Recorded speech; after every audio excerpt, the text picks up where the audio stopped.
Good afternoon. Welcome to, once again, Speaking My Truth. Like and subscribe on YouTube. Today I want to talk about some things that, a lot of times people going through a lot of things, especially losing their job and stuff like that in the government. And today I'm going to talk about something that's really, really, really, sensitive, and one of the things that I'm going to talk about is mental health, right? And the reason why I'm saying that is because a lot of people, when you see a person, you think that they doing okay or something like that, you haven't heard from them or they're a little distant or something like that. Don't just take it, upon yourself to think that, man, because that person is distant or whatever, or they funny acting, that they just don't want to be bothered or something like that. Prime example, I can give you my own personal experience. I was diagnosed with PTSD. And if anybody know what PTSD is a stress disorder, right? Most people get it in combat or trauma and stuff like that, right? And I can give you a little bit education on PTSD.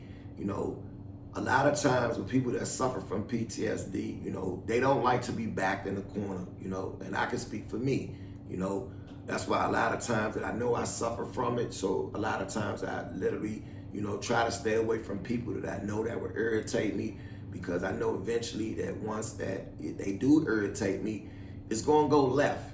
And when they go left, most definitely they ain't going back right. And I don't wanna put myself in jeopardy or put anybody else where I end up harming somebody and stuff like that, And a lot of times, man, people view you, they don't know that, you may not talk to them about what's going on, because most times people be private. They don't like to, speak about what's going on with them. Some people gonna have their opinion about, me coming on here speaking about, me suffering from it and all that. I suffered from it for 20 years and didn't even have a clue what I was going through. But only thing that I actually can say that really when I was younger and I was suffering from it, I always used to put myself in situations where I could end up getting myself killed or I would kill somebody, And for a long time, I used to always wonder why I was always highly aggressive. The people that do know me, I'm not gonna say I'm no tough guy, I'm no gangster or whatever. But at the end of the day, I always say, people ask me, one day I think somebody asked me, man, can you fight? No, I can't fight, but you put your hands on them, I'm a fast learner. So at the end of the day, you can take it for what you want from that conversation.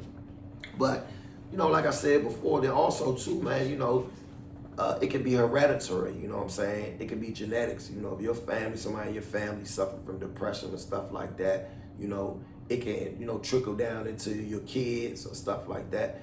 So, a lot of times, man, when people always have a tendency to always have an opinion, always got something to say about a person or something like that, at the end of the day, you don't know what's going on in somebody's life, At the end of the day, when it comes down to certain things, I know I'm a person that I can't tolerate a lot of bullshit, and when I feel like that a person is just, giving me a whole bunch of unnecessary bullshit, it irritates me, you know what I'm saying? And I always say that with this society that we live in, especially the younger generation, man, I had asked one of my sons, I was like, man, what it is about this young generation, man, that they just lie just to be lying, unconditionally. Like, what reason would you have to lie to another man?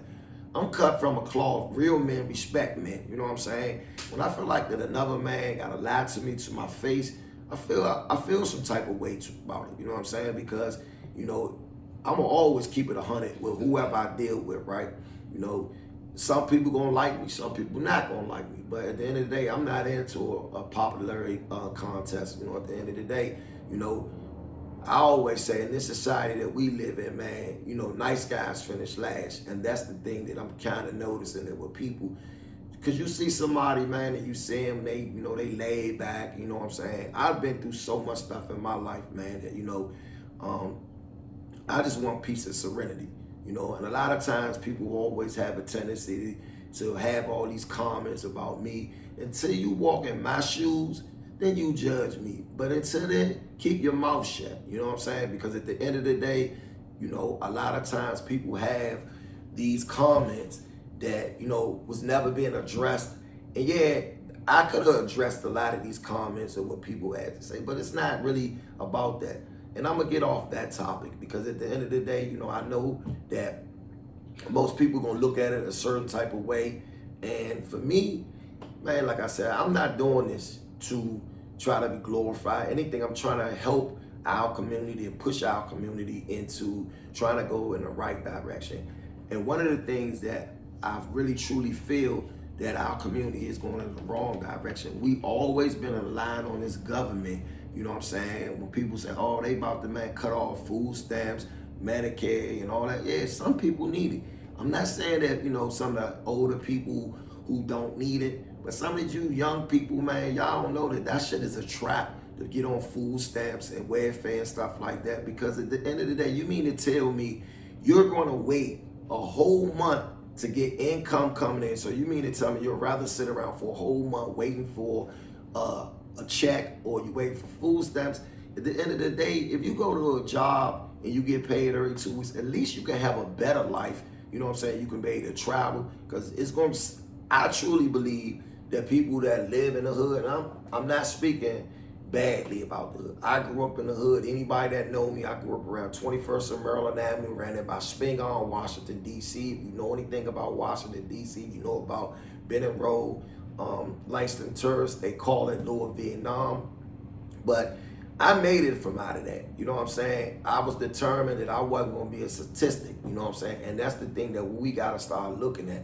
Some things that they have in these government programs was designed to enslave us. You know what I'm saying? A lot of times people get so comfortable with, oh, man, they pay my rent, or, they giving me this amount of money in food stamps. I can remember when COVID came around, man, you was getting some people that was getting $3,000, $4,000 in food stamps. Where people like me and myself, a lot of people had to work for their money to, feed their family and stuff like that.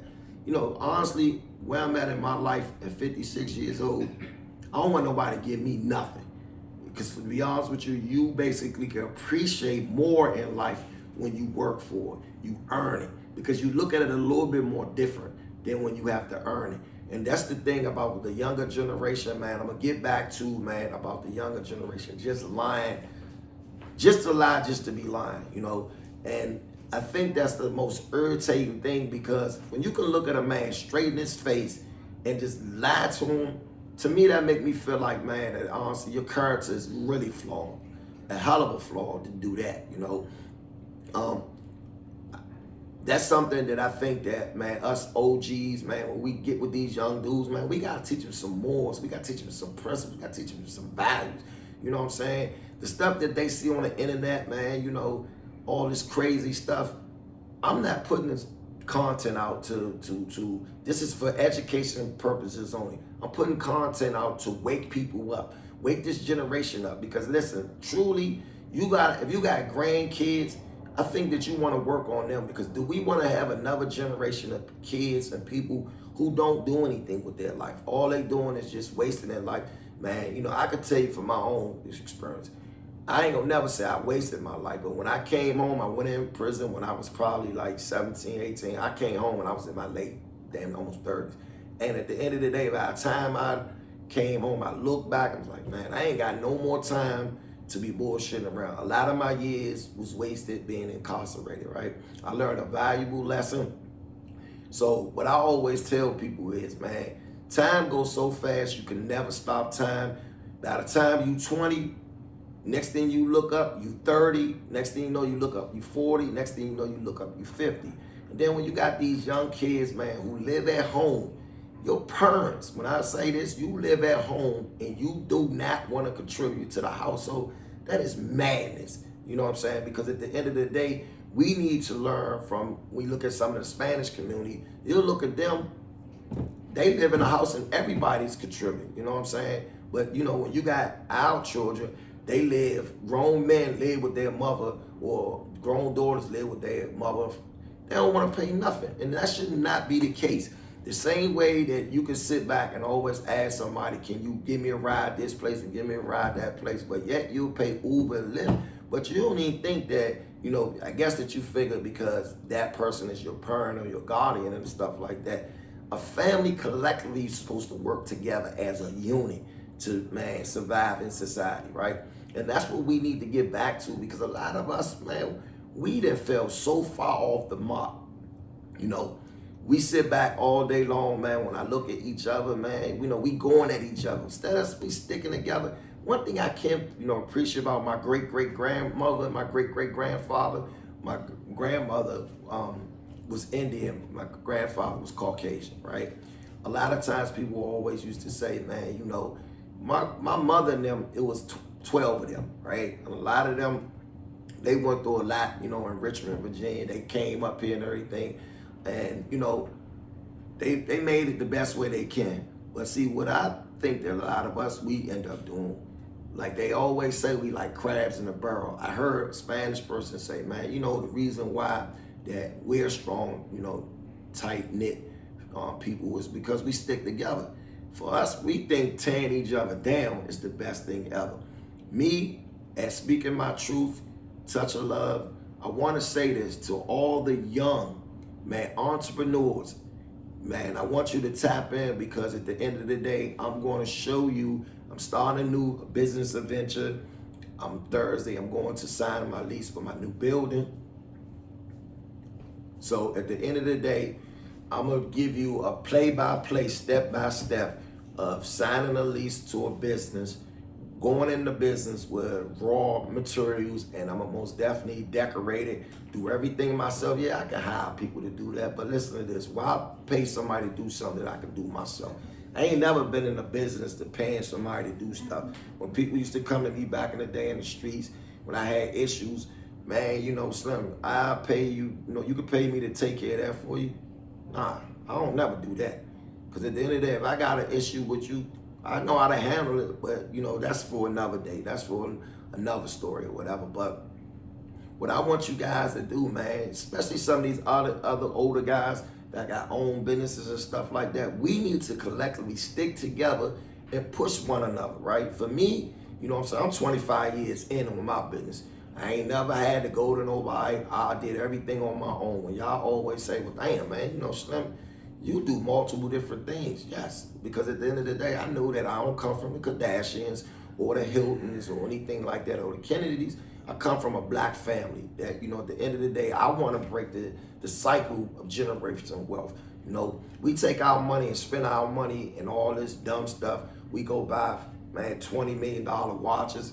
Unfortunately, Mayweather, I'm not coming at you, but a $20 million watch, I bet you the person that sold you this watch, $20 million, yeah, you got the money to buy that, but so what, you got the money to buy it. But I guarantee you, the people that sold you that watch, they laughing at the bank,